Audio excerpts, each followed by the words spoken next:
Westwood High School in Richland School District Two motivates their students to develop 21st century skills while producing responsible citizens who are prepared for future success.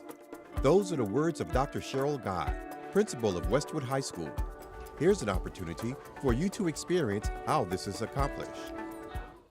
Globalize 13 is it's the 13th Amendment, or amendment that was supposedly freed slaves, but there's also modern day slavery, which is essentially sex trafficking and child labor. Globalize 13 is basically trying to get everyone here to see that human trafficking is exactly like slavery.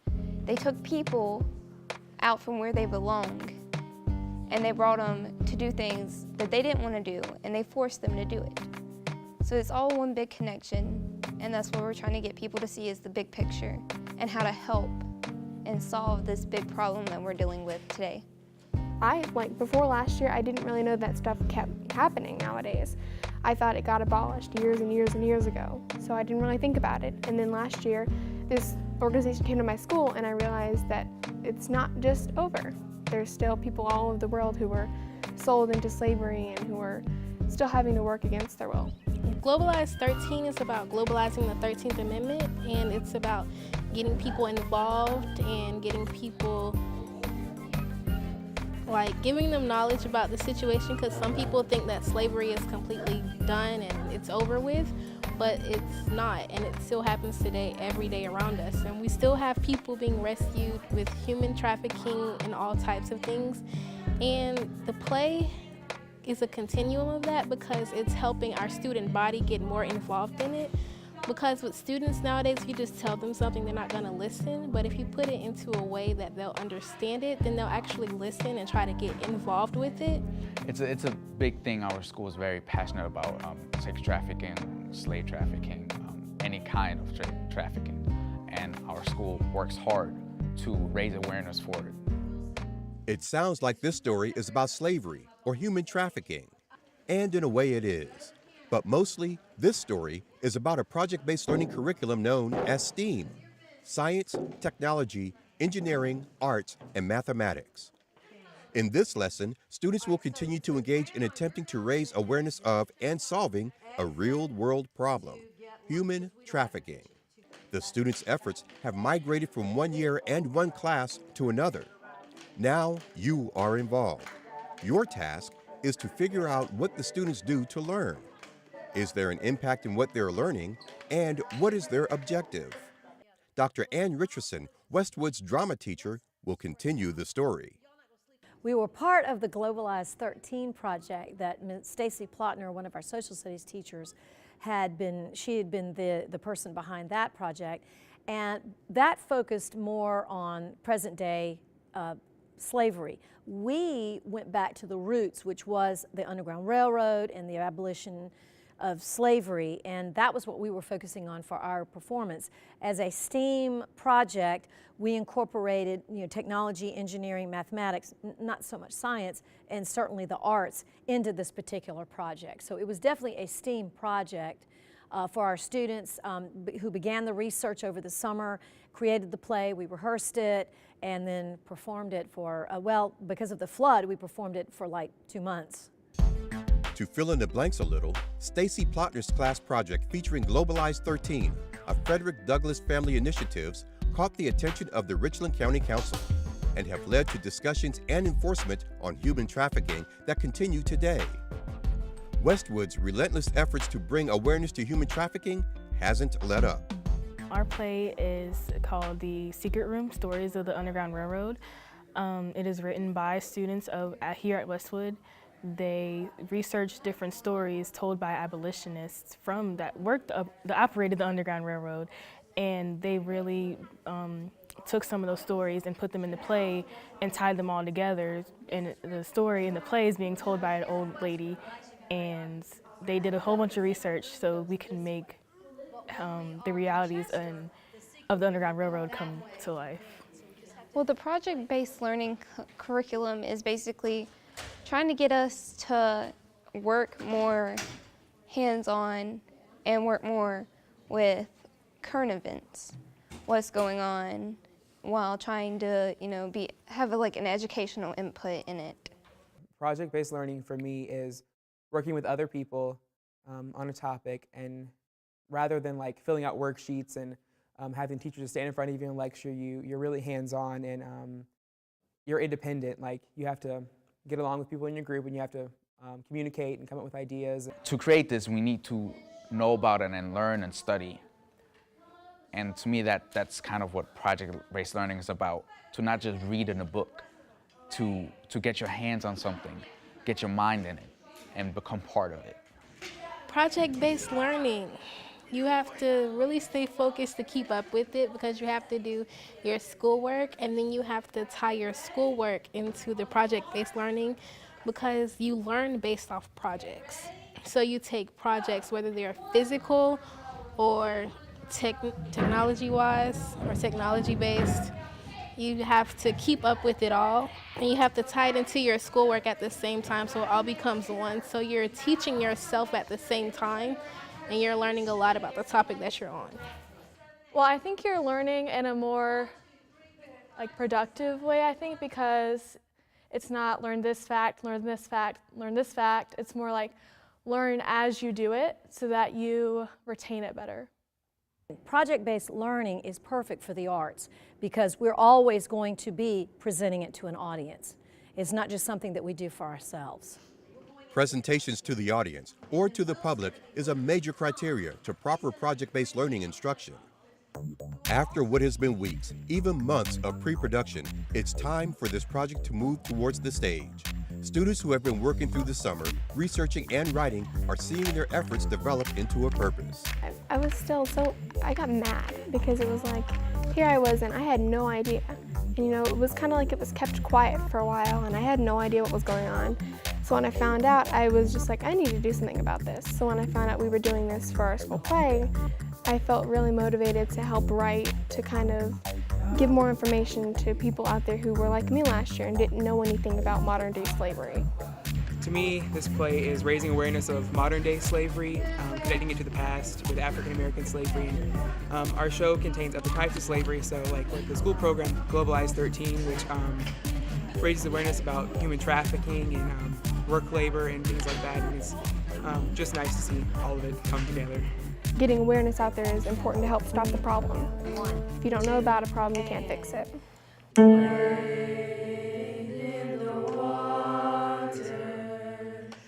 There are many avenues to take along the project-based learning track. This project not only involves acting, but also music.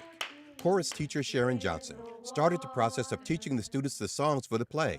Then she told them the story behind the music, how the songs were a message of instruction and intent. And suddenly, a revelation spread throughout her students.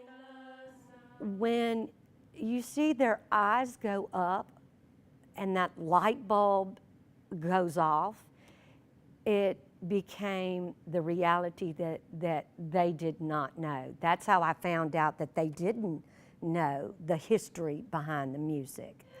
And it just, I think that we sat in discussion about the different ideas that they had, and then they were amazed at the stories, and then they sang with tones that were, the feeling came out in them because they felt the freedom.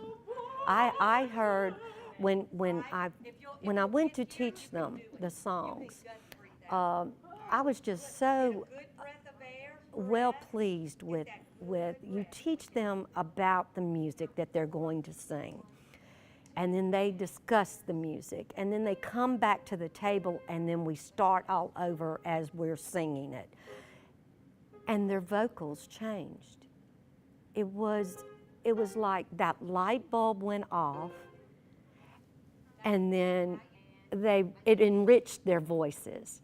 They became empowered just by the knowledge that they had gained from the stories. And I believe that anytime you know the story behind the music, you have a meaning to it. Then the kids understand the meaning to the music, and they perform it better. That was nicer.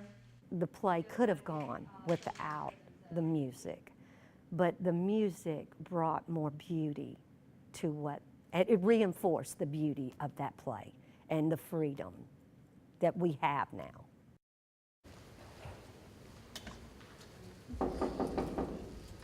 Please come in.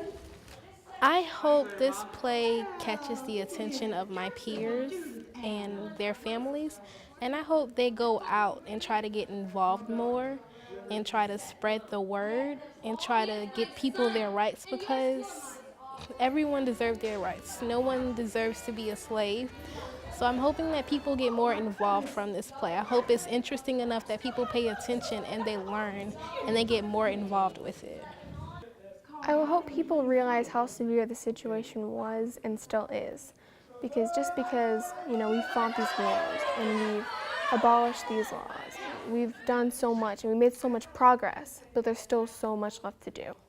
And I hope people walk away realizing the severity of that people in this play are suffering and trying to find their freedom. And I hope people walk away realizing that there's still people out there trying to find their freedom and trying to escape. And so I hope people walk away feeling like they can make a difference too. One of the characters claims that slavery does not exist anymore. And we make it a big part at the end of our play to explain that slavery does still exist. It might not exist in a way that we saw it in the play, but it exists in different ways. This is how it used to be, but Globalize 13 is about how it is now. And that's important, because just because we don't see it in our own country doesn't mean it doesn't exist in our own country. It exists still worldwide, and that's an issue. It's a huge problem. Since I started doing project-based learning, I've learned a lot more than before, because before you're getting the facts handed to you and that's all there is. There's maybe a test or a quiz later on, but there's nothing to really go more in depth. And so project-based learning is more than just memorizing facts. It's coming up with this whole product or this play or this presentation or anything that shows how much you know about this thing that you've been learning about for weeks and weeks and weeks. I gained a better education actually living it and doing it than reading it in a book, because it became more real and more interesting, and it was a fresh way to look at a topic and to learn something, and it was beneficial for me. I kind of enjoy it. I'm into projects, so project-based learning kind of goes along with it, and I keep up with current events, and I like to be a part of the school. I'm really involved in it, so I find it fun and entertaining, and I find it educational for other people to learn about what happened in history and what's happening today.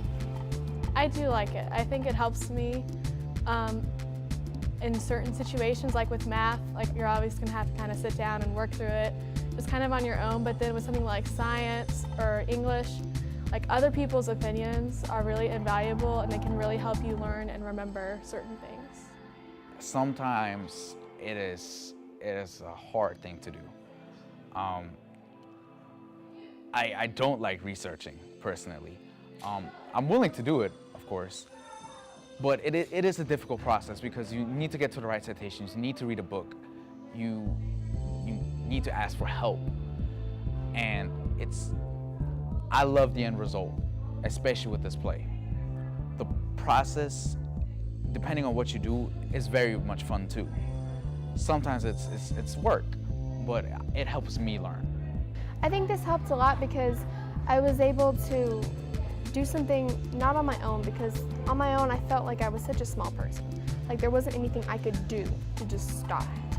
But this project-based learning gave me a chance to get together with other people who were just as mad or just as outraged as I was and work together to make a big play or to make a big project that helped me further my research and then do something that actually is productive, so I'm not sitting here stewing for 3 months. I'm doing something productive and I'm trying to make a change. All of the things that we do here makes our student think, makes our student do better as far as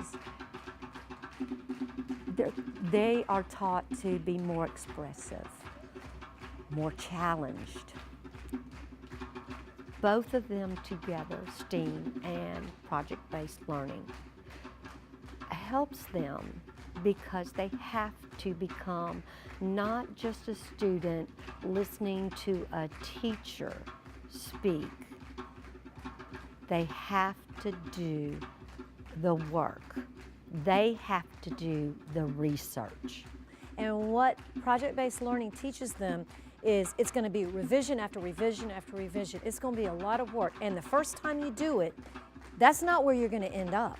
You're going to be working on this, refining it. I think this is an important aspect of project-based learning, is that refining, and you keep working on it, and you have to be your own critic. You have to be critical of yourself. You know, how can I make this better? And I think it's helping them with a work ethic, and to understand what you're going to end up with after you have put in this kind of work. Because we put months into this project. When you read information, you learn at one level. When you write a paper, you learn at another level. But when you have to take the information that you've researched and you have to tell a story, and especially if you're the actor telling that story, you come to understand whatever the topic is. In our case, it was the Underground Railroad, but you have such a deeper understanding of that particular topic, and not just from an intellectual understanding, but it's an emotional understanding, what these people went through, the fear of going through the process of trying to make their escape. And I think that the students learn on so many levels, and they're going to remember it for the rest of their lives. They are going to remember these projects forever. Because of STEAM and project-based learning, our students have an opportunity to work as original thinkers. They're not taking information and just spitting it back out. They have to take information. They have to, you talk about higher order thinking, this is at the highest order of thinking. So they have to be original thinkers, and that is something I think is really at the heart of STEAM and project-based learning, is to be original thinkers. They're completely thinking outside of the box. They're being creative. There's no template for what they're doing, and they have to think abstractly. And that's something that you don't often have as much opportunity to do, to be an abstract thinker. And really in today's world, that's what you need. You've got to think of things that have never been thought of. And so that's the beauty of STEAM, that's the beauty of project-based learning, is you're teaching the kids, well, you're not teaching the kids, you don't teach people to be original thinkers. You give them experiences that allow them to be original thinkers. If you have watched this entire video, then you have been made to think. The answers to the task is your ammunition to better discuss STEAM and project-based learning. In a way, you're almost finished with what is an imitation of a project-based learning lesson. So why not complete it? Go out and discuss how Richland School District 2 prepares students for the 21st century.